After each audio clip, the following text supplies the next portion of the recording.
உலகெங்கும் இருக்கும் spiritual tax Tamil நேயர்கள் அனைவருக்கும் ஆஸ்ட்ரோ பூர்ணாவின் அன்பார்ந்த வணக்கங்கள். இந்த நல்ல காலம் நிகழ்ச்சி மூலமாக உங்களை எல்லாரையும் சந்திக்கிறதுல பெருமகிழ்ச்சி அடைகிறேன். இன்னைக்கு மே மாத பலன்களை பற்றி பார்க்க போறோம். ஒவ்வொரு ராசி என்பவர்களுக்கும் மே மாதம் ஒரு முக்கியத்துவம் வாய்ந்த மாதமாக இருக்க போகுது. ஏன்னா 2 கிரகங்களின் வருட கிரகங்களான அந்த குரு பகவான், அடுத்து ராகு கேது என்று சொல்லக்கூடிய இந்த வருட கிரகங்களின் பயிற்சிகள் இருக்கு.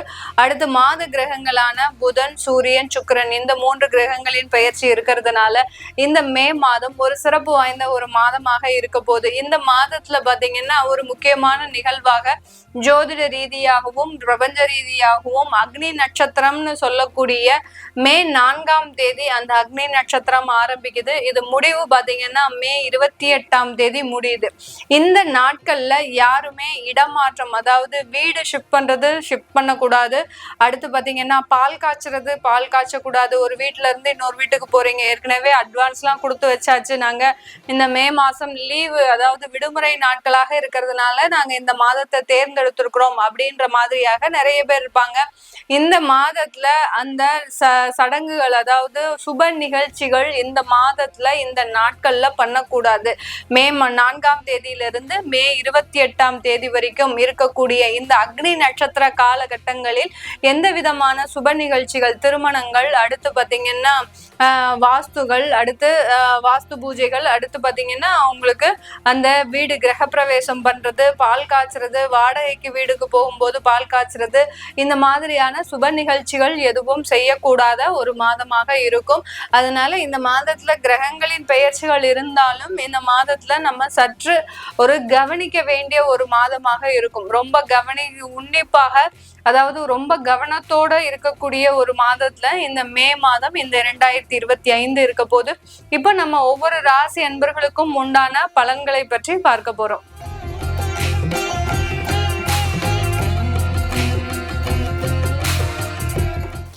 விருச்சிக ராசி அன்பர்களுக்கு மே மாதத்துல உங்களுக்கு நன்மைகளும் கெடுபலன்களும் சேர்ந்து கிடைக்கக்கூடிய ஒரு மாதமாக தான் இருக்கும். ஏன்னா உங்களுடைய 8ஆம் இடத்துல அந்த குரு பகவான் பயிற்சியாகி போறாரு. பாதி நாள் பாத்தீங்கன்னா மே 15ஆம் தேதி வரைக்கும் குரு பகவான் 7ஆம் இடத்துல இருக்கிறாரு. 15ஆம் தேதிக்கு பிறகு அந்த 8ஆம் இடத்திற்கு போறாரு. அதனால பாதி கெடுபலன்களும் பாதி நன்மைகளும் கிடைக்கக்கூடிய ஒரு மாதமாக தான் இந்த விருச்சிக ராசி என்பர்களுக்கு இருக்க போகுது. தன்னுடைய வாழ்க்கையில ஒரு சிறு துரும்பையும் நல்ல பயன்படுத்தக்கூடியவர்கள் இந்த விருச்சிக ராசி என்பர்கள். எதுவா இருந்தாலும் நல்ல ஏதோ ஒரு விஷயம் வந்தாலும் அதை வாய்ப்பாக பயன்படுத்தி அந்த வாய்ப்புகள் மூலமாக வருமானத்தை சம்பாதிக்கக்கூடியவர்கள் இந்த விருச்சிக ராசி என்பர்கள். அப்படிப்பட்ட இந்த விருச்சிக ராசி என்பர்களுக்கு உங்களுடைய ராசி அதிபதி சொல்லக்கூடிய அந்த செவ்வாய் இந்த மே மாதத்துல உங்களுடைய 9ஆம் இடத்துல வலுவிழந்து இருக்கிறார், நீச்சமாக இருக்கிறார். இந்த 9ஆம் இடத்துல இருக்கக்கூடிய அந்த செவ்வாயினுடைய வலுவிழப்புன்றது இந்த காலகட்டத்துல நீங்க என்ன முயற்சிகள் எடுத்தாலும் அதுல ஒரு சாட்டிஸ்பாக்சன் உங்களுக்கு இருக்காது. நீங்க எதிர்பார்த்தது ஒன்னா இருக்கும், உங்களுக்கு கிடைச்சது ஒன்னா இருக்கும்.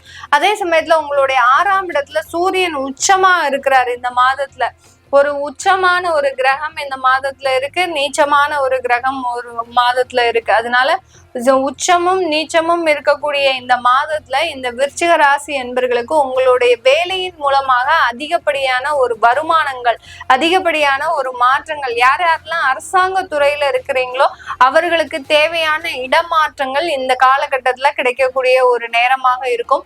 இந்த விருச்சிக ராசியில இருக்கக்கூடிய மாணவ பருவங்கள், அதாவது யாராவது கவர்மெண்ட் எக்ஸாம் எழுதியிருக்கிறாங்க, எங்களுக்கு அந்த கவர்மெண்ட் எக்ஸாமுக்கு, அதாவது கவர்மெண்ட் ஜாபுக்காக நாங்க காத்துட்டு இருக்கிறோம், எங்களுக்கு எல்லாம் கிடைக்குமா அப்படின்னு கேட்டீங்கன்னா கண்டிப்பாக இந்த மாதத்துல அந்த அரசாங்க உத்தியோகம்ன்றது இந்த விருச்சிக ராசி என்பர்களுக்கு மிக பெரிய அளவுல கிடைக்கும்.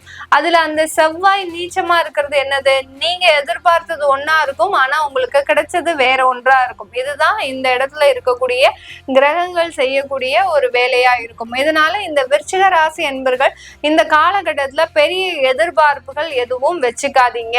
எதுவா இருந்தாலும் சரி, குடும்பம் சம்பந்தமாக இருந்தாலும் சரி, வருமானம் சம்பந்தமாக இருந்தாலும் சரி, அடுத்து உங்களுடைய குழந்தைகள் சம்பந்தப்பட்ட விஷயத்துல எதுவா இருந்தாலும் நீங்க பெரிய எதிர்பார்ப்புகளை இந்த விருச்சிக ராசி என்பர்கள் வைக்க கூடாது. வச்சீங்கன்னா அங்க சின்ன தோல்விகள் உங்களுக்கு கிடைக்கக்கூடிய ஒரு மாதமாக தான் இந்த மே மாதம் இந்த விருச்சிக ராசி என்பர்களுக்கு இருக்கும். இந்த விருச்சிக ராசி என்பர்களுக்கு வேலை வாய்ப்புகளை நிறைய ஒரு மாற்றங்கள், இது நாள் வரைக்கும் வேலையே கிடைக்கல, எனக்கு வேலை கிடைக்குமா கிடைக்காதா அப்படின்ற ஒரு டவுட்லயே இருக்கேன் அப்படின்னு இருக்கிறவங்களுக்கு எல்லாம் வேலை வாய்ப்புகள் இந்த மாதத்தின் தொடக்கத்திலேயே அதிகப்படியாக இருக்கக்கூடிய ஒரு நேரமா இருக்கும். நிறைய இன்டர்வியூ அட்டன் பண்ணிருப்பீங்க, எப்போவோ இன்டர்வியூ அட்டன் பண்ணிருப்பீங்க, இப்போ உங்களுக்கு அதுக்குண்டான ஒரு கால்ஸ் எல்லாம் வரக்கூடிய ஒரு நேரமாக இருக்கும். சில பேருக்கு 90% நான் இன்டர்வியூ சக்சஸ் பண்ணிட்டேன், அதுக்கப்புறம் எனக்கு அங்க எதுவுமே வேலையே கிடைக்கல, அவங்க எதுவும் காலும் பண்ணல அப்படின்றவங்களுக்கு எல்லாம் அந்த இடத்துல இருந்தெல்லாம் வாய்ப்புகள் வரதுக்கு உண்டான ஒரு நேரமாக தான் இந்த மே மாதம் இந்த விருச்சிக ராசி என்பர்களுக்கு இருக்க போகுது. இந்த மே மாதத்துல உங்களுக்கு மிகப்பெரிய பண வருமானங்கள் மறைமுகமாக வரக்கூடிய ஒரு நேரமாக இருக்கும். அதே சமயத்துல இல்லீகலாக சில வருமானங்களும் வரும். சில பேர் கமிஷன் தொழில் பண்ணிட்டு இருக்கிறீங்க அப்படின்னா அந்த கமிஷன்னால சில வருமானங்கள் அதிகரிக்கக்கூடிய ஒரு நேரம். மறைவு ஸ்தானத்துல அந்த குரு 8ஆம் இடத்துல இருக்கிறதுனால உங்களுக்கு மறைமுக வருமானங்கள், மறைமுக திறமைகள் எல்லாமே இருக்கக்கூடிய ஒரு மாதமாக தான் இந்த விருச்சிக ராசி என்பர்களுக்கு இந்த மாதத்துல இருக்க போது. இந்த மாதத்துல, இந்த மே மாதத்துல இந்த விருச்சிக ராசி என்பர்கள் உங்களுக்கு ஒரு நல்ல ஒரு வீடு கட்டுறதுக்கு உண்டான முயற்சிகள்ல ஈடுபட போறீங்க. வீடு கட்டுறதும் பாத்தீங்கன்னா உங்களுடைய பூர்வீக சொத்து இருக்கும். அந்த பூர்வீக சொத்துல இருக்கக்கூடிய சில மாற்றங்களை செய்யறதுக்கு உண்டான ஒரு நேரங்கள் வரக்கூடிய ஒரு நேரமாக இருக்கும். இதனால் வரைக்கும் எவ்வளவோ ஒரு வருடங்களாக அந்த பூர்வீக சொத்துல எந்த விதமான ஒரு முயற்சிகளுமே எடுக்காம இருந்திருப்பீங்க.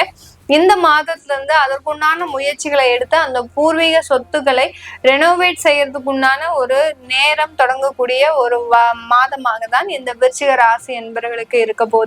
இந்த விருச்சிக ராசி என்பர்களுக்கு நீங்க உங்களுடைய சொந்த உழைப்பின் மூலமாக கிடைத்த வருமானத்தை வைத்து ஒரு சொந்தமாக வீடு வாங்குவதற்கு உண்டான ஒரு யோகமான மாதமாக இருக்க போகுது. இந்த மாதத்துல நம்ம ரிஜிஸ்ட்ரேஷன் எதுவும் செய்யக்கூடாதுன்னு சொல்லியிருக்கிறோம். ஏன்னா அங்க அக்னி நட்சத்திரம் மே 4ஆம் தேதியிலிருந்து 28ஆம் தேதி வரைக்கும் இருக்கிறதுனால இந்த மாதத்துல ரிஜிஸ்ட்ரேஷனோ, அடுத்து வீடு கட்டுறது, கிரக பிரவேசம் செய்யறது இதெல்லாம் செய்யக்கூடாது சொல்லியிருக்கிறோம். அதனால விருச்சிக ராசி என்பர்கள் யாராவது வீடு வாங்கக்கூடிய ஒரு நேரமாக இருக்கிறீங்க, ஏதாவது அட்வான்ஸ் கொடுக்கக்கூடிய ஒரு சிச்சுவேஷன்ல இருக்கிறீங்க அப்படின்னா நீங்க இந்த மே 4ஆம் தேதிக்கு முன்னாடி சில விஷயங்களை பேசி முடிச்சிடணும். அடுத்து பாத்தீங்கன்னா அந்த டிரான்சாக்ஷன், நீங்க ஃபண்ட்ஸ் டிரான்ஸ்ஃபர் பண்றதெல்லாம் தாராளமா பண்ணிக்கலாம். ஆனா ரிஜிஸ்ட்ரேஷன்ன்றது இந்த மே மாதம் முடிஞ்சுதான் இந்த விருச்சிக ராசி என்பர்கள் வச்சுக்கணும். இந்த மே மாதத்துல இந்த விருச்சிக ராசி என்பர்களுக்கு வெளிநாடு செல்லக்கூடிய ஒரு யோகமான ஒரு காலகட்டம். வெளிநாட்டுல இருக்கக்கூடிய சில விசா ப்ராசஸ் எல்லாம் நல்ல சக்சஸ்ஃபுல்லா கிடைக்கிறதுக்கு உண்டான ஒரு நேரமாக இருக்கும். இல்ல உங்களுக்கு வெளிநாட்டுல சுற்றுலா செல்லக்கூடிய ஒரு யோகமான ஒரு காலகட்டமாகவும் இருக்க போது இந்த விருச்சிக ராசி என்பர்களுக்கு. விருச்சிக ராசி என்பர்கள் அதிகப்படியாக ஆன்மீக வழிபாடு இந்த காலகட்டத்துல நிறைய ஒரு கவனங்கள் செலுத்துவதற்கு உண்டான ஒரு நேரம். எதுக்கெடுத்தாலும் தெய்வத்தை வழிபாடு பண்றது, அடுத்து பாத்தீங்கன்னா எல்லா இடத்துலயும் ஒரு கோயில்களுக்கு செல்றது, எங்கேயாவது ஒரு சுற்றுலா போனீங்கன்னா அந்த இடத்துல பாத்தீங்கன்னா அந்த இடத்துல இருக்கக்கூடிய கோயிலுக்கு போறது, இந்த மாதிரி எல்லாம் ஆன்மீக ஒரு சுற்றுலான்றது இந்த காலகட்டத்துல இந்த மே மாசத்துல இந்த விருச்சிக ராசி என்பர்களுக்கு அதிகமாக இருக்கக்கூடிய ஒரு நேரமாக இருக்கும். இது எல்லாமே நம்ம கோச்சார கிரகங்களின் நகர்வை பொறுத்து இந்த பலன்களை சொல்லியிருக்கிறோம். உங்களுடைய சுய ஜாதக பலன்களை தெரிஞ்சுக்கணும் விருப்பப்படுறவங்க, உங்களுடைய தசாபுத்தி படி பலன்களை தெரிஞ்சுக்கணும் விருப்பப்படுறவங்க இந்த கீழே இருக்கிற நம்பருக்கு வாட்ஸ்அப்ல நீங்க அப்பாயின்மெண்ட் வாங்கிக்கிட்டு கன்சல்ட் பண்ணிக்கலாம். உங்களுடைய குழந்தைகளுக்கு பெயர் வைக்கணும், பெயர் மாற்றம் செய்யணும், நியூமராலஜி படி குழந்தைகளுக்கு அந்த ஜாதகம் எழுதணும் அப்படின்னு விருப்பப்படுறவங்களும் கீழே இருக்கிற நம்பருக்கு வாட்ஸ்அப்ல அப்பாயின்மெண்ட் வாங்கிட்டு நீங்க என்கிட்ட கன்சல்ட் பண்ணிக்கலாம். உங்களிடமிருந்து விடைபெறுவது உங்கள் ஆஸ்ட்ரோ பூர்ணா. நன்றி, வணக்கம்.